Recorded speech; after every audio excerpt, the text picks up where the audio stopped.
Again, we want to let you know that we're talking with Malki Kawa, the CEO of First Round Management. Malki, let's talk a little bit about John Jones, the UFC light heavyweight champion, okay? Let's do it. All right, so recently, he obviously won the light heavyweight championship from Shogun, and he was set to fight Rashad, and he pulled out of the fight because he elected to have a surgery on his hand that in the end he ended up not needing it. Can you kind of tell us in our own words? We've heard a lot of it on Twitter going back and forth. Can you kind of tell us in your own words what happened?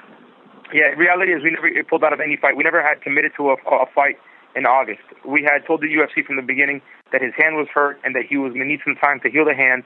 And based on the UFC's recommendation, they sent us to different doctors to go try to see if there's something that we could do to fix the hand. Okay?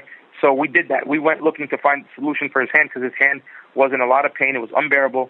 Every doctor that he had visited and seen tested the hand and saw that there was tears in his hand and recommended surgery. They all said, to fix this problem, you need to have surgery.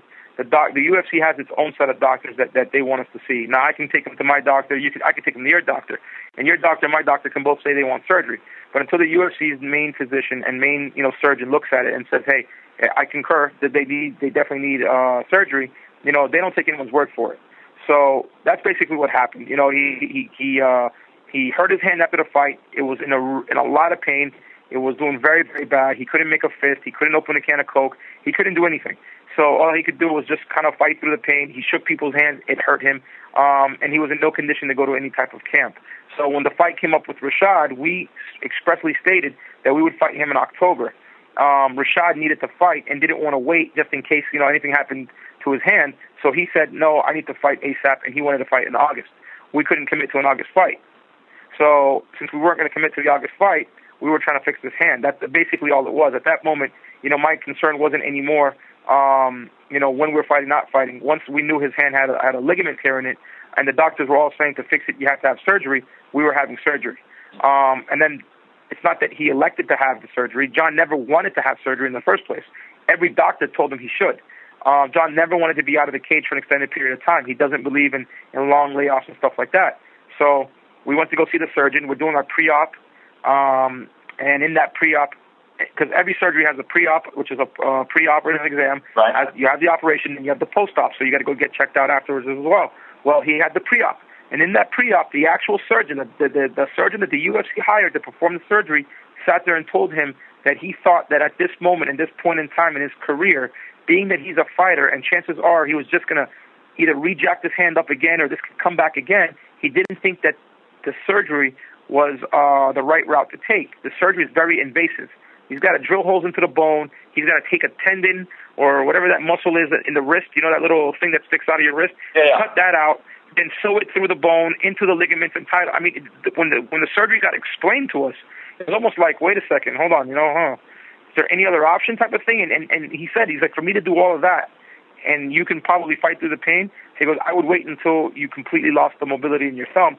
Then it makes sense for me to do it because I'll repair it once and for all, and it'll make more sense to do it that way. So that's where the decision not to have the surgery came. But before that, everyone, including the UFC, suggested and agreed and said he needed to have surgery. What kind of impact will this have on John on his next fight if he's fighting without having the surgery? I mean, does it affect his grappling? Does it affect his punching? It did affect his grappling. It does affect his punching. But as of right now, today, I spoke to him yesterday. He said that his hand was feeling a little bit better. It's still a little tender. June 11th, he's in a removable cast. So he puts it on and he tries to keep it on. Then he takes it off. I guess when he goes out and doesn't want people to see him with the cast sometimes. So he'll take it on and put it on, off, whatever it is. And he tells me he's trying to just do the therapy that the doctor wants him to do, squeezing putty and kind of strengthening his hand little by little. Once he feels comfortable that he's got enough strength in his hand, he will then go back to camp, which I'm hoping will probably be first week of July, around that time, and that's when he'll really test it. So if he's going to get out of this cast completely June 11th, June 12th, then that gives him about another 2 extra weeks, in my opinion. This is just solely based on me. The doctor's going to clear him June 11th. Once he goes back and checks him out, if he's fine, June 11th, he'll be cleared for contact. I'm thinking another 2 weeks of just strengthening the hand and simple rehab before he'll get back and actually start hitting mitts and go from there. I will not, as a manager, allow my client to go into a fight being the world champion unless he's 100% or very close to 100%. If this hand is going to affect his punching and his grappling, then, I've got to get it repaired. There's no way that I can let him just go in there to try to tough it out and then, possibly lose. So right now at this point, he feels like he can tough it out. He feels like the pain is bearable. He's got full range of motion in his thumb. It's getting better and better as he rests it. And if that's the case come June, July, then we should hopefully be fighting, in our opinion, by the end of the year. Okay, so excellent. So if you're looking to fight by the end of the year, does that put you in a position to take the winner of the Rashad Evans Phil Davis fight, or are you going to look to find somebody between them? Well, here's the thing. What we did is after the surgery took place, we talked to the UFC, and I basically told them that, look, we want to definitely fight. We want to fight Rashad. We'd like to fight Rashad. Rashad can't pull out of the August fight. So that being said, we can't. I also now cannot wait on Rashad to take his fight in August and see what happens in that fight. Two things. Say Rashad loses. There's no guarantee Phil Davis is the opponent. Now they've got to find someone else, and the timeline will be based on somebody else. Let's say Rashad does win, and he's cut, or he's got some sort of sprain or a break or whatever it is. Now you're talking about waiting to find out in August if we can fight in December, January, February. Now John will be out for a full year.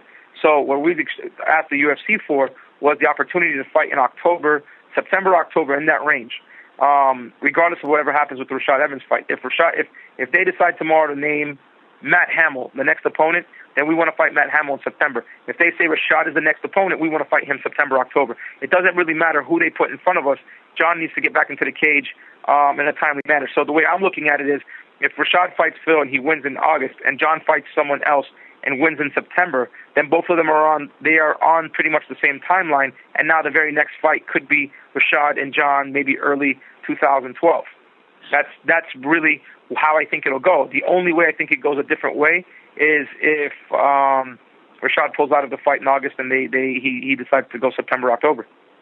So obviously, Malki, we'd love to break some news. And any other names? You mentioned Matt Hamill. You mentioned Rashad. Any other names that might be possible for John Jones and maybe a Rampage? You got to think Rampage has been on a win streak and has he beat Lyoto. He lost to Rashad before that. He beat Lyoto. He's on a one-fight win streak after beating. Right. So I'm saying, I think Rampage, if he beats Matt Hamill, will probably get the shot, get the nod. For whatever reason he doesn't want to, whatever, I think Lyoto probably could get it. And I honestly do believe Matt Hamill could get it. I know it's not a sexy fight for a lot of people, but Matt Hamill hasn't lost a fight. I mean, and he technically has the win over John, right? So even though I know it's not a sexy fight, I wouldn't be surprised in some weird way if this guy beats Rampage in some devastating fashion, that he gets the nod also as well. But I'm thinking it's got to be Rampage, Lyoto, somewhere along those lines, those guys. I mean, right now you got to talk Rashad, Rampage, Lyoto. Those are the guys at the top of the division, and I think those are the ones that realistically are probably the ones that would deserve a title shot more than anyone else. Okay, so Malki, as we wrap up our time, is it okay if we just run through a few of your fighters you have right now managed by First Round Management? Absolutely. All right, so we got Thiago Alves. He's fighting a true up-and-comer in Rick Story at 130. So why did the Pitbull choose this particular fight? He could probably handpick his opponents right now with the successful history that he's built. So why Rick Story right now? Well, I don't know necessarily that we handpick opponents. I just think that, we'd like to take on all types of challenges and all types of guys. And I think Rick Story is one of those guys where he is where Pitbull was back when Pitbull fought guys like Caro and was fighting Matt Hughes and stuff like that. He was just an up-and-comer that had a lot of talent as soon as he strings it together and really put it was going to be a force. I think Rick Story is one of the best fighters out there. And if, Thiago's wishes are to get a title shot, the only way he's going to get one is if he fights the toughest guys out there. So aside from guys like Carlos Condit, Stun Gun, Fitch, BJ Penn, Rick Story and Thiago Alves their names are probably up in there in that, and Ellenberger, for example. All those guys, in my opinion, would be top 10 fighters, in the 170 weight class. And I think just the timing of everything. Most guys had a fight here. One guy was injured, this one, that one. Rick Story was available, and he wanted to fight, and we took it absolutely because this to me is probably going to be Thiago's toughest fight. It's going to be one of his toughest fights that he's had in a very long time. This kid is a real beast. Yeah. If Thiago wins this, what do you expect for him? Oh, man, it's funny because there was rumors about and people asking for BJ Penn in Rio. And considering that Thiago's Brazilian, we're hoping that if he wins this fight, that they make that happen, BJ Penn and Alves in Rio. I'd love to see that happen. I moved on to Carlos Condit. He's fighting Stun Gun at UFC 132, and at the time, he came off his knee injury, and you were vocal on Twitter trying to find a good opponent for him. Was Stun Gun your first choice, or was it Carlos's first choice? And tell us about how this fight happened. To be honest with you, you know what? Carlos doesn't really have a choice. Every time I talk to Carlos, when I say to him, Carlos, who do you want to fight? He says, who's the guy I need to beat to get the title shot? This guy's a real fighter. At the end of the day, this guy's a real fighter. He's a guy that, he just wants to fight, and he wants to really, really fight the best that's out there. So when the knee injury happened, and then, opponents possibly came up, when I was talking with Joe Silva, names like BJ Penn popped up, Stun Gun popped up, and those were really the two highest top guys available at the time. BJ ended up hurting his shoulder, because once Fitch pulled out of that fight, we were going to step in and fight BJ. And then BJ ended up hurting himself, and then that no longer was the case. So Stun Gun was the next available guy. And my conversations with Joe was like, look, if he beats Stun Gun, what else does he have to do, And it may take a fight with Shields or a fight with Fitch or maybe a fight with BJ, but somebody in that top 2, top 3, or maybe even this might be it. If he goes in and knocks Stun Gun out, I can't see how he doesn't get the next title shot. Absolutely.